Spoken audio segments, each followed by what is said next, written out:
Morning students, आपका स्वागत है स्वाति एचडी क्लासेस में। अब हम डिस्कस करेंगे chemical properties of carbon compound. ठीक है, तो कार्बन कंपाउंड को जब हम बर्न करते हैं, बर्न करना मीन्स कंबशन। ठीक है, तो कंबशन मीन्स बर्निंग। जब कार्बन कंपाउंड बर्न होता है एयर में, तो एयर की ऑक्सीजन के साथ वो जलता है और फिर क्या करेगा? रिएक्ट करने के बाद में कार्बन डाइऑक्साइड, वाटर, हीट और लाइट प्रोड्यूस करेगा। तो इसको हम एक एग्जांपल के थ्रू देख लेते हैं। सपोज हमने लिया यहाँ पे, हम कार्बन ले लेते हैं, कार्बन सॉलिड फॉर्म में ले लेते हैं।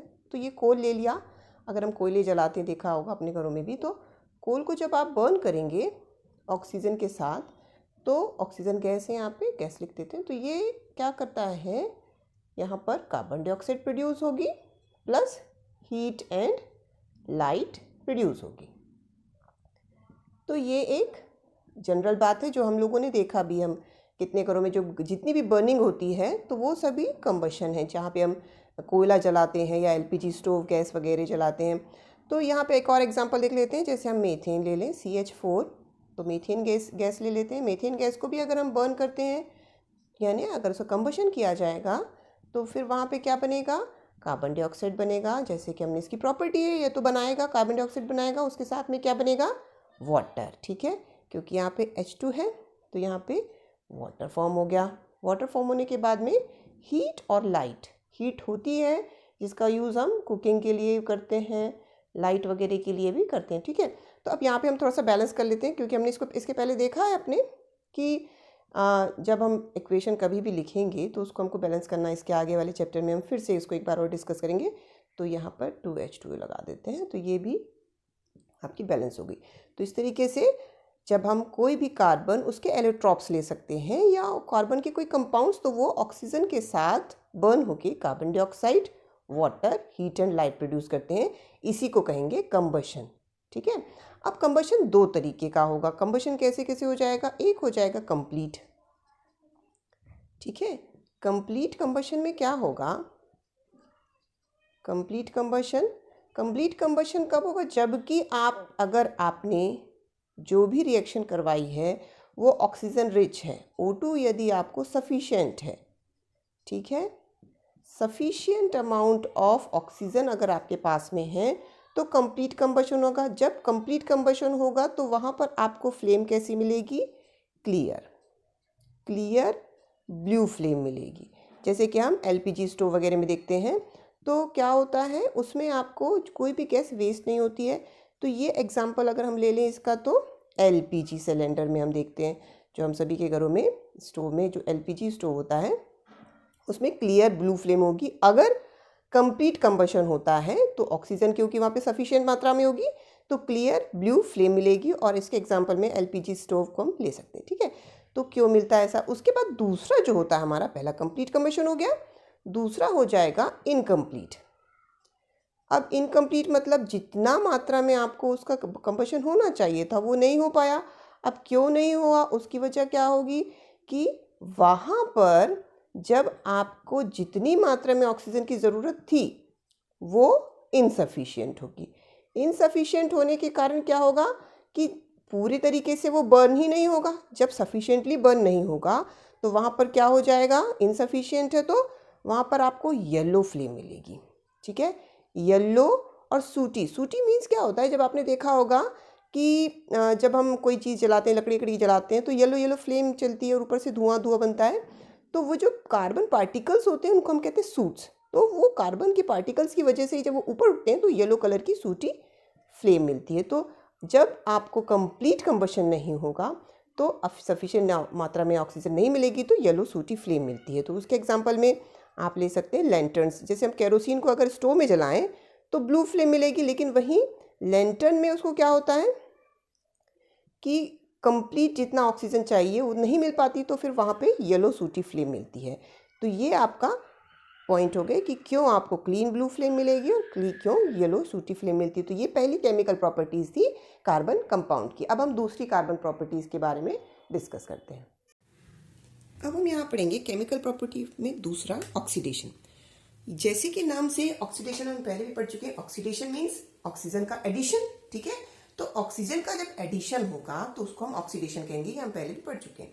जब कार्बन कंपाउंड क्या करते हैं, वो इजीली ऑक्सीडाइज हो जाते हैं, मीन्स कार्बन कंपाउंड में इजीली ऑक्सीजन ऐड हो जाता है। कैसे होगा, तो ऑक्सीडाइजिंग एजेंट जो होते हैं वो उसको ऑक्सीडाइज करेंगे, मतलब उसमें ऑक्सीजन ऐड कर देंगे, और वहां पर जब ऑक्सीजन ऐड हो जाएगी तो हम अगर एग्जांपल के थ्रू देखें तो एल्कोहल ऑक्सीडाइज होकर क्या बना लेंगे, एसिड्स। ठीक है, तो उसके लिए हम एक एग्जांपल भी ले लेते हैं, उससे फिर और अच्छे से क्लियर हो जाएगा। अगर हमने यहाँ पे CH3CH2OH, ठीक है, यहाँ पर हमने एल्कोहल लिया हुआ है। एल्कोहल को अगर हम ऑक्सीडाइज करवाते हैं, और ये प्रॉपर्टी क्या होती है कि ये ऑक्सीडाइज हो जाएगा। ऑक्सीडाइज होने के बाद क्या बनाएगा, ये एल्कोहल है, एल्कोहल बना लेगा एसिड। ठीक है, हम पहले एल्कोहल और एसिड जो है ये पढ़ चुके हैं। तो यहाँ पर एक चीज सबसे पहले आप ध्यान रखिएगा, यहाँ पर CH3 था, यहाँ पे भी CH3 था, लेकिन यहाँ पर अब जब ग्रुप जुड़ेगा वो इस तरीके से CH3COOH हो जाएगा। यहाँ पे OH था, ये इस C से, क्योंकि यहाँ पर एक 2 C है तो यहाँ पे भी सिर्फ 2 C होंगे। तो इस तरीके से आपका एल्कोहल जो है वो एसिड में ऑक्सीडाइज हो जाएगा। ऑक्सीडाइज मीन्स यहाँ पे देखिए सिर्फ ऑक्सीजन कितना था, ऑक्सीजन तो कम है, लेकिन यहाँ पे ऑक्सीजन आ गई। ये ऑक्सीजन कैसे आती है, तो ये जो ऐड होता है ऑक्सीजन का वो ऑक्सीडाइजिंग एजेंट्स करते हैं, और उन ऑक्सीडाइजिंग एजेंट्स को हम यहाँ पे यूज करेंगे, तभी ऑक्सीडेशन होगा, क्योंकि आपको ऑक्सीजन अवेलेबल करानी है। तो ये 2 तरीके के होते हैं, एक तो या तो आप एल्केलाइन पोटेशियम परमैंगनेट ले सकते हैं, एल्केलाइन पोटेशियम परमैंगनेट लेंगे, या फिर एसिडिफाइड पोटेशियम डाइक्रोमेट K2Cr2O7। तो ये दोनों ही ऑक्सीडाइजिंग एजेंट का काम करते हैं। कौन, एल्कलाइन KMnO4 पोटेशियम डाइक्रोमेट, या एल्कलाइन पोटेशियम परमैंगनेट और एसिडिफाइड पोटेशियम डाइक्रोमेट। ये दोनों ही ऑक्सीडाइजिंग एजेंट का काम करते हैं, और ये ऐड करते हैं एल्कोहल में, और उसको ऑक्सीजन को और उसको एसिड बनाने में मदद करते हैं। तो ये इस तरीके से यहाँ पर आपका ऑक्सीडेशन कंप्लीट होता है। तो इस रिएक्शन, इसको जो प्रॉपर्टीज को कहते हैं, जो केमिकल प्रॉपर्टीज की हमने देखी कि अल्कोहल किस तरीके से एसिड में चेंज हो गया। ध्यान रखिएगा, ऑक्सीडाइजिंग एजेंट जब भी ऑक्सीडाइज करेगा तो यहाँ पर इस तरीके से जब आप एसिड फॉर्म करेंगे तो यहाँ पर कार्बन जो है आपने CH3 लिया था, अब ग्रुप COOH में कार्बन होने की वजह से एक कार्बन कम वाला एसिड बनेगा। ठीक है, इसके बाद हम थर्ड प्रॉपर्टी को डिस्कस करते हैं। अब यहाँ पे हम थर्ड प्रॉपर्टी जो है एडिशन रिएक्शन, उसको डिस्कस करेंगे। जब जो कार्बन कंपाउंड्स होते हैं उनको अनसैचुरेटेड हाइड्रोकार्बन लेंगे हम। यहाँ पे अनसैचुरेटेड हाइड्रोकार्बन जब उसमें हाइड्रोजन को ऐड कराया जाएगा, हाइड्रोजन आप ऐड करेंगे तो वो सैचुरेटेड हाइड्रोकार्बन में बदल जाएंगे इन प्रेजेंस ऑफ कैटलिस्ट। तो कैटलिस्ट का यहाँ प्रेजेंट होना बहुत ज्यादा जरूरी होता है, तभी वो सैचुरेटेड हाइड्रोकार्बन में चेंज हो जाता है। ये होती है एडिशन रिएक्शन। उसके लिए हम एग्जांपल ले लेते हैं हाइड्रोजनेशन का। हाइड्रोजनेशन की प्रोसेस में भी सेम हाइड्रोजन का एडिशन ही होगा। उसमें क्या करते हैं कि आप हाइड्रोजनेशन में वेजिटेबल ऑयल से वेजिटेबल घी का फॉर्मेशन होता है। ये काफी इंपॉर्टेंट इंडस्ट्रियल प्रोसेस होती है। इसमें हम कोई भी आप वेजिटेबल ऑयल ले लेंगे तो वेजिटेबल ऑयल कैसा होना चाहिए, अनसैचुरेटेड। अनसैचुरेटेड हमने वेजिटेबल ऑयल ले लिया, और इसको अब हम हाइड्रोजन के साथ इसकी रिएक्शन करवाएंगे, वेजिटेबल ऑयल। ठीक है, तो यहाँ पे आप कोई भी ले सकते हैं, ग्राउंडनट वगैरह। तो यहाँ पर अगर हम हाइड्रोजन के साथ उसकी रिएक्शन करवाते हैं तो वो चेंज हो जाएगा सैचुरेटेड। देखिए अनसैचुरेटेड डबल बॉन्ड था, सैचुरेटेड हो जाएगा, तो यहाँ पे सिंगल बॉन्ड फॉर्म हो जाएगा। तो ये सैचुरेटेड हो गया इस तरीके से। अब यहाँ पे 2 वैलेंसी बच गई, तो ये हाइड्रोजन जो था वो यहाँ पे आपका इस तरीके से ऐड हो जाता है हाइड्रोजन।